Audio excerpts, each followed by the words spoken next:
sapagkat sa pamamagitan ng isang paghahandog ay kanyang pinasakdal magpakailanman ang mga pinapagiging banal. At sino po yun? Tayo na mga mananampalataya. At sa ating panahon, tayo na mga fourth watchers ang nilinis na ng ating Panginoon.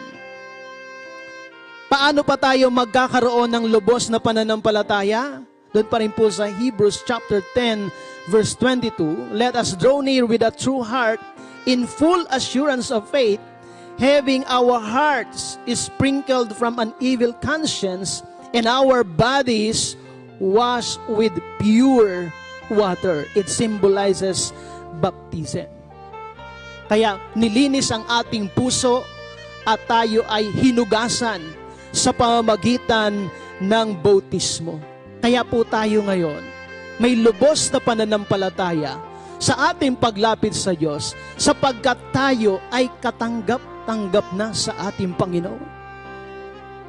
Lalapit ka ba sa isang tao na alam mong hindi ka welcome? Hindi ka katanggap-tanggap?